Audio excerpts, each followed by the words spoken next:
Welcome, everyone, coming in this beautiful summer day, this summer Wednesday, to our bi-weekly podcast here at Gentian. As you all filter in and get your coffee and get all snuggled in and ready for the 3-hour presentation that we're going to bring. 30-minute presentation we're going to bring today. We got a topic today that is multi-generational.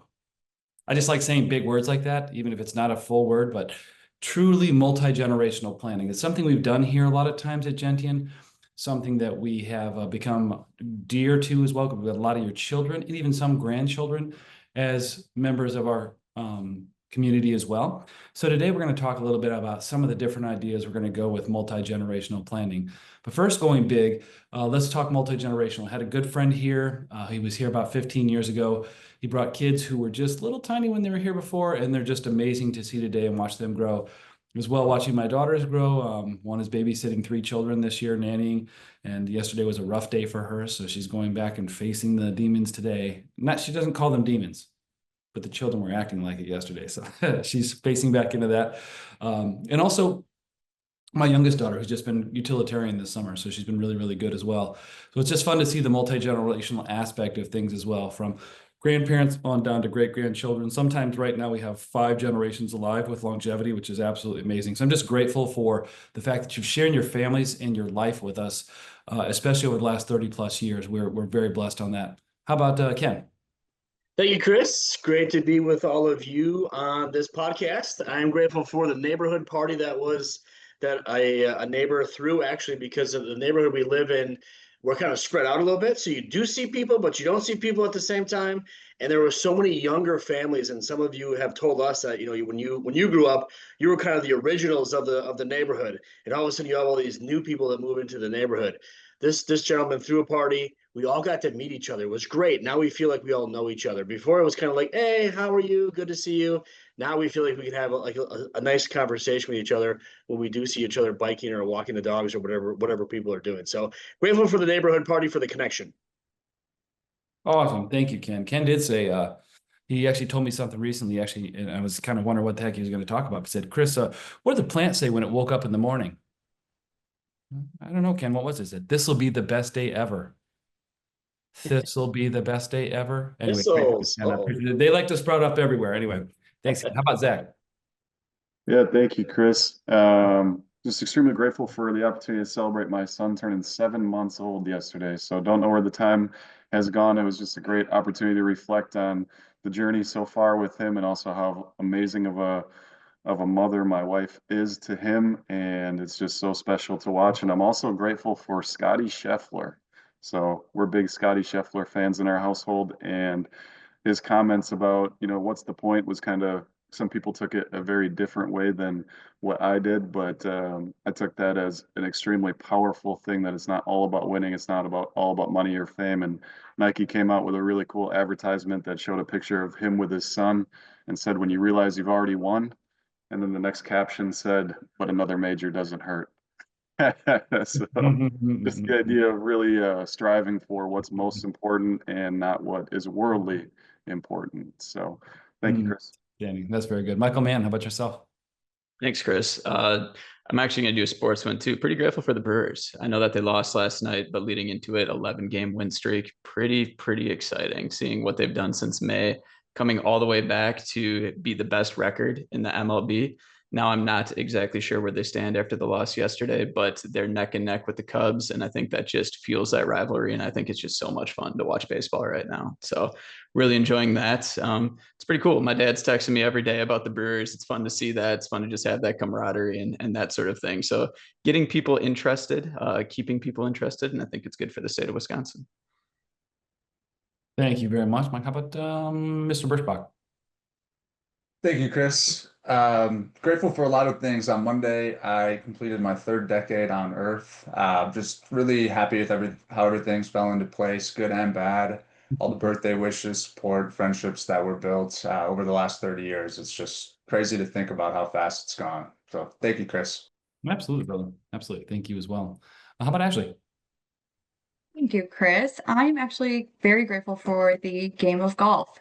Unusual coming from me, but my kids have completed their third year in junior golf. And I just think that golf is such a great sport for them to do throughout their entire lives. They can practice it their whole lives, but they can also use it as they get older for business and just life skills, the camaraderie, as well as just the um, appropriate reactions that can come from it and learning opportunities. So just grateful for the gift of golf for my children and their future. Well, thank you very much. I appreciate that as well. It's a great game, and I totally agree with you too. So today we're talking about intergenerational planning. So one thing we've coined a term over time is called family wealth distribution planning. Somebody may have trademarked it, I'm not sure, but we have started that using that term many, many years ago. And family wealth distribution planning talks about the multi-generational aspect of what we do. And I think one of the biggest statements we've said in the past, and I found this at many, many different programs we're at, even the teachings that I do to other advisors, we've prepared the money for the kids really, really well, but most people have not prepared the kids for the money. A few of the examples you'll see here, we have a kids camp, which is a wonderful teaching and education program. You'll see a couple of members of our team right here, Zach, Mike, Michael. You're going to also see Ben, who are there, and they address a lot of the questions that your children have when they get a job or before they get a job, or they've got extra money to save. I had one child, she's 19 years old. Oh no, she's 21, 22, 23 years old. She saved $60,000 just from jobs that she's had over time and getting through school. Her parents were floored by the amount that she saved already, but it's really cool to see things like that. So it's not insubstantial. That kind of money at the age that she is can compound to incredible numbers if used properly rather than just sitting in a bank. So when we're talking about intergenerational planning, we want to make them great investors like you are, people who don't fret when the market corrects. They're looking at it as an opportunity to buy. You may have received our mid-year letter last week, and you've heard some of the great things that you probably have heard before, but maybe in a slightly different way. That's intentional.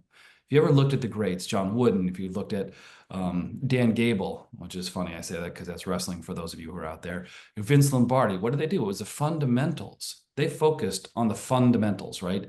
Even this is a football. John Wooden famously used to teach people in the first practice every time of the first part of their season, first day of their season, how to put on their socks. I mean, you're thinking about this, are great coaches. They're talking about socks.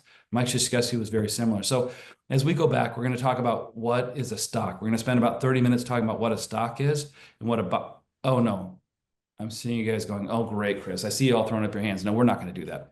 We're going to talk a little bit more about the family wealth distribution planning here and some of what's going on with that. First, let's hop over to Zach's facts. Zach, what's going on? What should we pay attention to in this category? I know you got a lot to address, so I'll be quiet. I'll go through just to give an update like normal on how markets are doing to start the year and how they've done since our last webinar, and then just share a really cool learning that my wife and I went through with a movie called The Ultimate Gift. So starting with the markets, the Dow Jones is up about 4.6 on the year. The S&P now is up 7.3.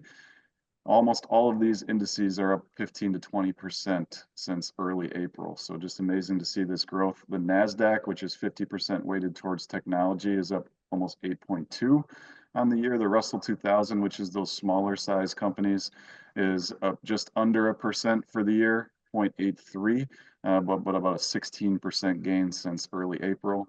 International side really leading the way still, which is about 17%. And emerging markets has had the biggest growth since we last had these last few webinars, and it's up 16% on the year. So those two categories have really lagged for the last 5 or 6 years, really right before COVID and during COVID and after COVID. But those through rebalancing have really proven to do really well for the portfolios to start the year.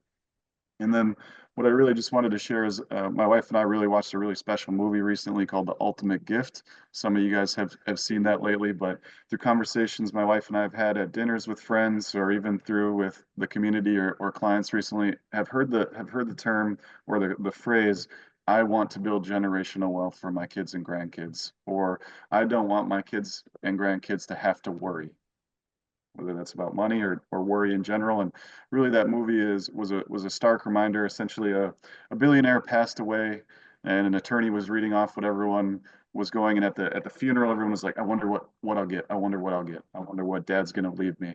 And at the conversation with the attorney, each one was celebrating when they heard what they received.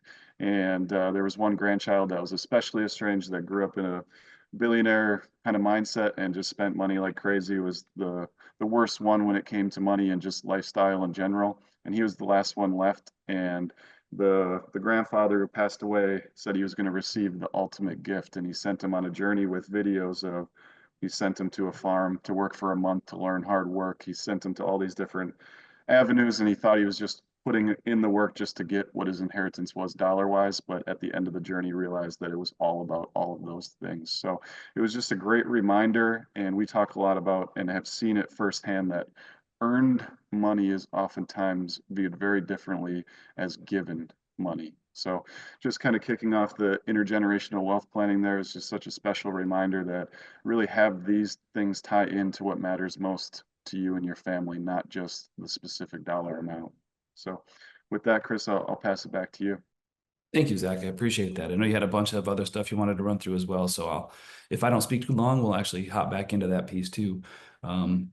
Zach, I think one of the things that I've also noticed too that kind of goes along with what you said is, and I call this struggle equals appreciation. Struggle equals appreciation. Have you ever found anything that you haven't worked for whatsoever and truly appreciated? Like you get free tickets to something. You may go, you may not. If you paid $750 to go see Coldplay last week, which a lot of people did and more, you probably went. So sometimes it takes the struggle. It takes that. And I've seen that over time and teaching my kids as well. So thank you, Zach. I think that's an awesome one. I'm going to share an idea with you that at the end is going to be something you can take with you as well. Thank you. So let's go to Mike's Minute. What's going on, Mike? Thanks, I know I Chris. flipped it around this time. I know I messed you up a little bit, but I know you can adapt. No, you had me chomping at the bit when you said I was going to get to talk about stocks and bonds, but we'll go back to the source material here. But anyways, so Chris, some of the things I heard you say right early on that really resonated with me, stuff that resonates with Zach, given where he's in life right now, is that intergenerational wealth planning starts at the very beginning. This is something that you can start to think of even before you have a family, just with the goal of having a family and the importance of some of the steps along the way. And Ashley's going to talk about some of the advice later on that is some simple day-to-day things that can kind of help out with this. But making sure your estate planning is taken care of, sure that you are contributing those Roth to your traditional IRAs if it makes sense, and also utilizing your work plan. All of these basic savings principles is what Chris alluded to will spark that compounding, which creates that wealth later in life. And then we can have some of the conversations that circle around what trusts are out there to pass assets in a way that fits your goals, fits your needs. And that's a big conversation all in itself.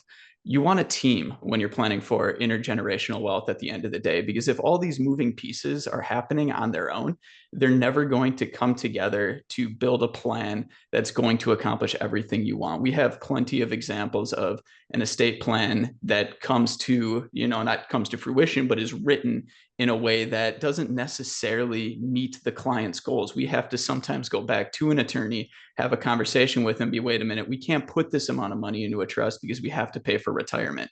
There's all of these moving pieces out there. So a great place to start is to ask the right questions. When you're speaking with an estate planner, make sure that you express your goals, what you're truly looking to do. And a good one will ask the questions to be able to get that out of you.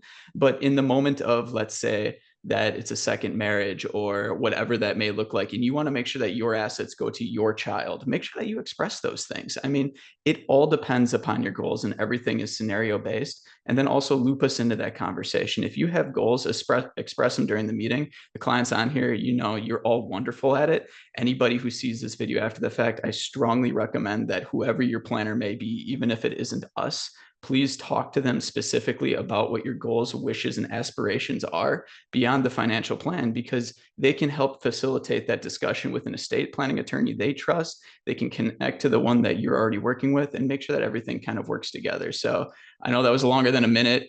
Basically, at the end of the day, start early with your estate planning, with your family, or with your savings. And then at the end of it, make sure to ask the right questions and loop together a team. Make sure that you have a congruent group of people who you trust. Thanks, Chris. Thank you very much, Mike. I appreciate you as well. I know that's Oh, Mike has a tough time with that because he loves to expound. He's got such a great amount to share as well. It's really awesome. So thank you, Mike. Thanks for doing that. You did. I'm going to give you praise on that one. I appreciate it. I was going to start talking about Q-tips and crats and grats, and I didn't. I don't doubt it, and you just did. So you sort of did and sort of didn't. But Ashley, let's go to Ashley's antics. I'm going to mix it up a little bit, and then I'm going to go to Michael, and I'm going to go to Ken. I think I follow Mike very appropriately. I'm going to share my screen with everyone. So after a little research, I have 3 bullet points for each generation that comes from the silent generation. So those maybe on here that are age approximately 80 to mid 90s. So they wanted to share these 3 tips, and starting with the Gen Z group, so a little bit younger. Start investing early, building credit wisely, and avoiding any unnecessary debt. Track spending and budgeting. Obviously, our team is happy to help anyone with any of these items, and we definitely excel in them. So don't be afraid to share us with someone that may be just starting out, looking for some help. I know the guys do a great job and are willing to help out at any time. Millennials, when it comes to millennials, automate savings and retirement contributions. What Mike had hinted at, maxing out those 401ks and any opportunity, especially when companies match contributions. Maintain an emergency fund. We touch on this frequently, but having that extra money when something big, unexpected happens, it's a nice fallback.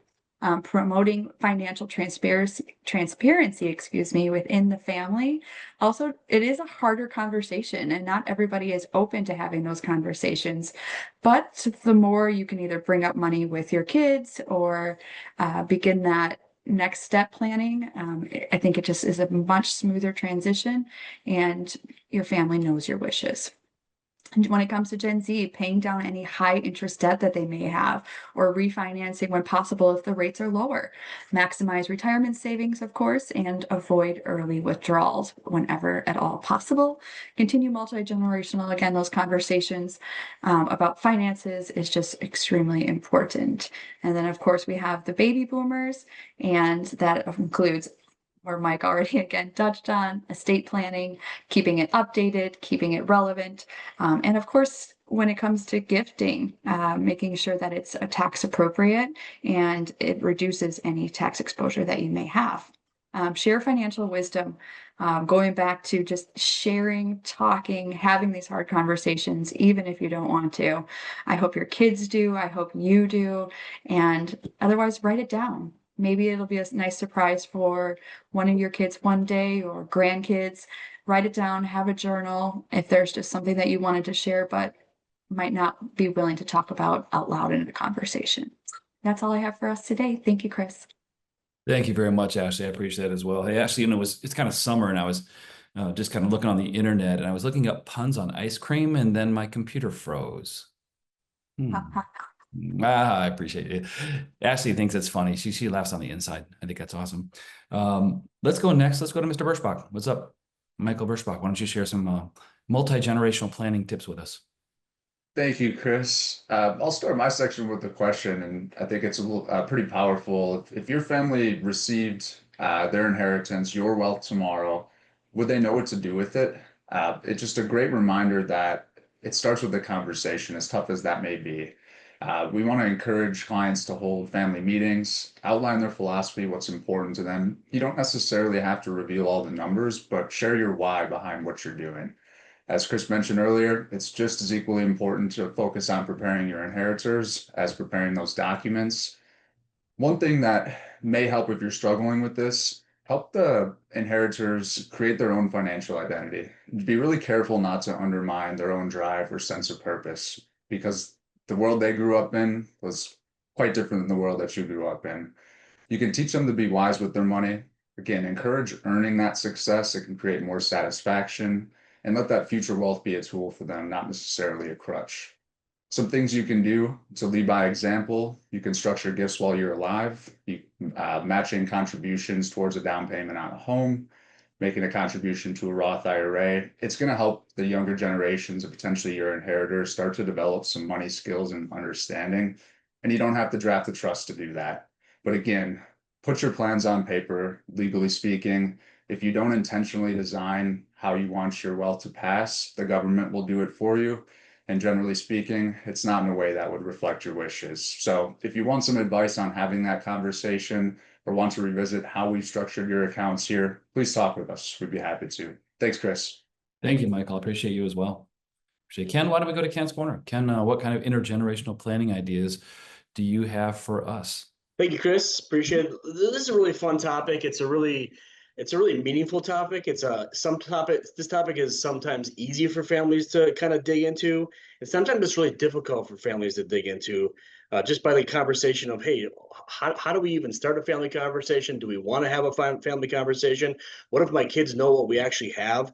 Back to Zach's movie about the ultimate gift. In there's a line where the person's having dinner, and they're really wondering whether they like do people like me for me, or do people like me for my money? Now imagine if millions of dollars gets put on somebody and people know about that. Like, does that change? Like, think of the financial, potentially the emotional side of that, of everything. So technically, we can prepare you. We've been having those conversations, like Chris has mentioned. We prepared the money really well, and technically, we can guide you down any path that you feel like you want to go down. We have the technical expertise to help you with that.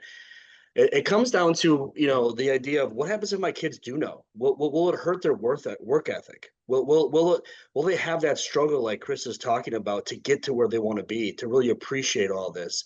And those are the meaningful conversations that happen, and those are the hard ones. Digging holes for the post that Zach was talking about in the movie. That's the struggle of it all. That's the learning of everything. And if something is just given to you and you can go buy the fence and not have to put the fence in, does it really do it? And does it really make the impact on that person's life and your family's life, for that matter, as well? Some of the other things we're hearing as well in this area is it's kind of twofold. It's a fine line, if you will, because mom and dad aren't sure if we should talk about it. And then some of the kids that we eventually work with say, wow, I really wish mom or dad would have actually told us about this. So we would actually have some idea maybe how to handle it or how to prepare ourselves for it. So it's this fine line of this back and forth. And I think the family conversations can really help unfold that in the right way as well. So I had a family in here yesterday, and in the same scenario of family wealth planning. A lot of times what happens is when these big chunks of money happen and they get moved down to the next generation, what happened? What had to happen? We had to lose somebody. We have to lose people for this. And all of a sudden it becomes a much more emotional conversation on, do we even want to address this kind of money at this point in time in their lives? On the phone call yesterday, someone were like, I don't even want to think about it or talk about it. And some are like, hey, you know what? Let's be good stewards of this and let's make sure this can last a really, really long time. And some are like, hey, I kind of want to take a lot of it out so I can use it and get my life going. Like there's 3 or 4 different things going on in that meeting, and to address those all and kind of navigate through those are tricky at times. So again, a very fun topic, very different for every family, very emotional for every family, and we're here to help guide you down that path if you so choose to engage in those types of conversations with us. Thank you, Chris. Ken, I appreciate that. And Ken's favorite artist, Miley Cyrus, probably wrote it best in her song, The Climb. I'm just kidding about that. It's not really his favorite song, but it is his favorite artist. No, I'm just. Well, it's actually Taylor Swift, Chris. So. Oh, okay. I missed it. I apologize. But as you look at it, it's kind of interesting when you see songwriters. I call them modern day philosophers, but there's always going to be another mountain. I'm always going to want to make it move. Always going to be an uphill battle. Sometimes I'm going to have to lose. Ain't about how fast I get there. Ain't about what's waiting on the other side. It's the climb. So we know Jessie Alexander, the woman who actually wrote the song for Miley Cyrus. And it's really, really cool to hear her story. She wrote for 10 years, got no fame whatsoever, nothing. She was about to become a hairdresser. Literally, she looked up the want ad for a hairdresser and was going to become a hairdresser. And Miley Cyrus picked up this song and it became a massive hit. So it was her struggle that she was writing about, not Miley's, which is quite funny about that. And Miley Cyrus made it funny, or made it popular, I should say. A couple of things I want to do, Zach. We've got about, can you do a short shrift 2-minute on the 10 topics you had? I don't know. I'll just pick one of them to save everyone, but kind of ties in with strategic ways to continue to give and to share with our family. And someone very special to me on this call actually brought this to me, and I really appreciate it. Instead of just, went through these family meetings, went through these ideas and wanted to give financially to the children, and found that it wasn't very fulfilling just to deposit money into a bank account, even though it was during life, enjoy it. It just kind of was a transaction, and then it was done, where it kind of went back and reviewed and created an experience outline where with each of the children scheduling a experience with one of the three, just them, and then an overall family experience together. And I think that's a very special way to view it, if that's what's most important to you and your family, where it's really just maximizing. Chris has said this many times and has resonated with me, and I've shared it hundreds of times since, is just our investments pay dividends, but our experiences do as well. Those conversations, those laughs, those photos that we take will pay dividends for an entire lifetime and multiple lifetimes as well. So that was one of the really special ones on that list, Chris, and I'll let it back to you. Thank you. Excuse me. For me, it's a trip that happens. It's the thing that we call, our grandpapa got caught by the law. We took a trip when I was about 10 years old down to Arkansas, and we were with my grandpa. We had about 10 or 15 things that occurred, and we actually wrote a little poem that went with it. I can remember part of it. It was 10 or 15 years ago, or 45. But I remember Grandpapa got caught by the law. It's amazing we're saying after all this darn rain. I mean, we just kept going on and on. So we wrote it in Arkansasian, if that is actually such a dialect. And I can remember it distinctly because of all the things that happened. We're at a Walmart. My grandpa walks out of his car, goes, "Oh, I forgot my damn keys." He couldn't find them. They were in his hand. I mean, just these things, you can't write them down. It's raining so hard you can't see. My grandpa's the most. He never drank, never anything. He got caught for speeding. Oh my gosh, you thought that he was gonna, be taken away to pray. It was so much fun. But all these experiences, my great grandma, who was about 4'6", snored so loud you could hear it through log cabin walls. So we're saying, "Grandma, did you saw down a forest last night?" I mean, these are the experience dividends that for our entire family, they will become stories and lore that they'll have forever. So thank you for reminding us of that as well. I completely appreciate that. Ashley, tell us what we should pay attention to before I close our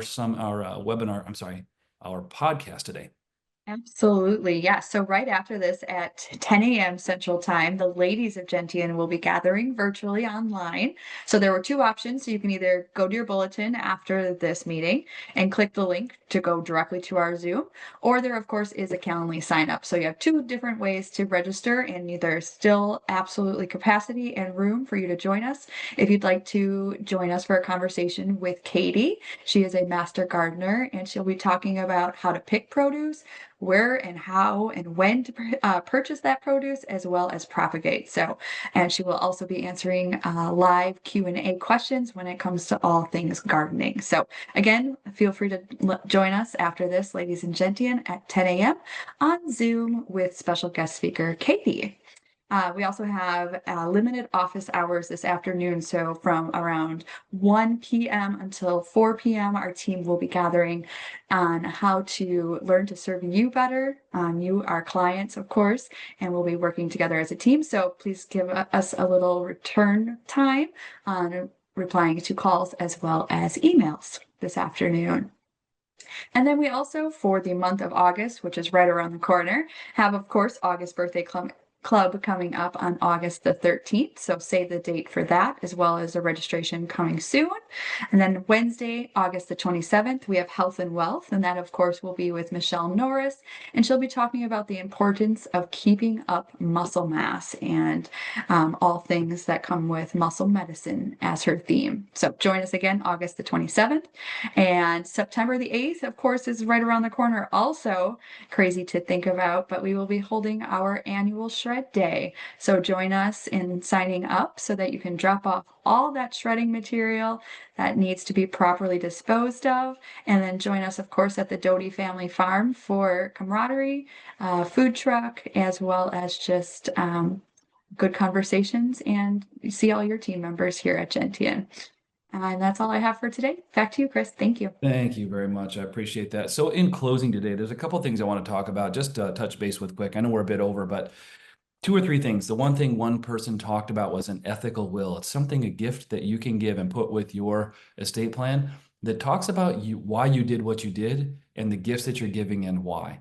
Why is that important? Because oftentimes when somebody reads those and understands what your intention was, they have much more of an inclination to operate as you'd hoped or wished with what you're offering. But more importantly, it just tells a story about who you were. It can be as much as one page. It can be as much as 19 or 20 pages, but it's an addendum to a will. It's fantastic, called an ethical will. We'll give you more on that at some point in the future. But one thing I wanted to give you as I hop back into this is pattern recognition. So one of the reasons that some of the best people in history have been great inventors, even Elon Musk, who people get rid of his politics and all, he's one of the earliest pattern recognizers in history. Bill Gates left school to be able to start software. So what you're finding is these pattern recognizers are extremely important, and the earlier you can recognize that pattern, the better. Now, we have something in the markets called 30-year amnesia. What the hell is 30-year amnesia, you might ask? Well, good question.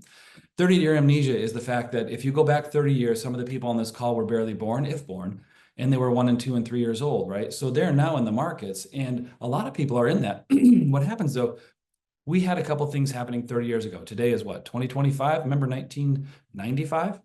I do. And we were preparing to see what was going to happen in 1999, but I do remember this. Will somebody ever put their credit card on the internet and buy something? No way. That was the no way, not a chance. Everybody's afraid it was never going to happen. So 30 years later, I guess that was completely false. But this early pattern recognition now, we're beginning to see sometimes, maybe this market with artificial intelligence and others, the kind of entrance of day trading again, and some ideas, the fact that you can get out there and trade. Meme stocks are coming back again, but I think a lot of the meme might be occurring in cryptocurrency as well. So a lot of this trading or speculation, I call it greater fool theory, could be happening then. Back in 1995, 6, 7, it kind of ended in 99 with, I think, Alan Greenspan's irrational exuberance comment. Now, we'd gone up for 20% per year. Interest rates had gone up significantly, and people said, this time it's different. Turns out it was only different for a short time, and then it was just the same. Rates did slow the economy significantly. The stocks came crashing backward, if you will. But those were necessary. You know what that huge correction did in 2000? It set the way for 2003 to 2007. You know what 2009 did? It set the path and the fertile ground for 2010. And actually, when it recovered, it was about 2012 to today. That puts us at a significant recovery. Wow, holy cow, that's 13 years. The last bull market was around 20 years. So we're about 13 to 15, depending on how you want to measure it. And we haven't seen a massive, massive upturn towards the end of the market like we did see in the 2000, right, 1995 through 2000 timeframe. And that was driven by the internet. This may or may not happen. Oftentimes, these kind of periods rhyme with each other. But looking at artificial intelligence and what it may do, this is by no means a prediction. It's just a possibility if it mimics what happened. We might have several years where the market continues to go up despite anything occurring. 4 wars, controversial, politics. Let's keep going with, massive health scares. This may actually be something that propagates the market going up over time as people get very excited, and we have a new technology that is literally changing the fabric of how work is going to be done. So it's the man-machine era beginning, and people are quite afraid of it, and that's normal. So when I'm offering perspective here, I'm offering the old guy perspective to say, listen, I've watched very closely back then. People wondered why. Why did you do that? Well, I did it to offer the perspective today. So looking at today, there's a few signs that are occurring that we might be entering this uptick period of time, even despite a lot of things going on. The economy maybe gets hot again, but people say it shouldn't be. Most everybody I talk to is really, really negative about the economy. So when I say the economy is actually performing well, they go, what? Are you on crack? No, I just look at numbers. We just look at what's going on. We just look at the, some of the positivity in stocks, some of the cash that's being invested. That's investor sentiment, right? So the market measures investor sentiment right now. And there's hope, right, in some categories, even despite all the fear. Remember, I think years ago, we used to teach, if you were on this with us maybe 20 years ago, is the markets love to climb a wall of worry. Tell me, what isn't there to worry about right now? So I just want to offer a few of those to you in just the long-term perspective for myself. I've been in the business a long time, so it's kind of the old geezers, way of telling you some things I've seen that may be coming. There's no predictions to any of it. I just say pattern recognition is something that's out there. This is a big long-term pattern. I want to offer that out to you. We're here to be able to help you with your plan in both the positives and the negative. If the market flies over the next 3 or 4 years, if it corrects in the next 3 months or 2 months or 3 days, we're prepared for this. So this is a statement I want to tell you. We've planned for this. I can say it every day. whatever the environment, we've planned for this. So we prepare for the worst and hope it doesn't happen. That's what we do here at Gentian. We are here on your side, on your team, to help you get through, and not just get through, but prosper and become anti-fragile in any environment for both market, family, or your going forward. So we appreciate you. I want to tell you that today. Thank you. We appreciate you tremendously, more than you know. We love getting together with you. We love doing what we do for you. But what I want to tell you today is thank you so much for your time. Thank you for what you've offered us today. Thank you for going a few minutes over. But I wanted to offer you some of that perspective, if you will. And most importantly, thank you for the people you've shared with us. The introductions are great, and you screened them for us, which is outstanding. But most importantly, thank you for you. Thank you for being you. And thank you for sharing your time with us. With that today, from our galactic headquarters here in Mequon, Wisconsin, we thank you for this week's edition of the Biweekly Podcast from Gentian. Have a great rest of your week, and we'll see you in 14 days.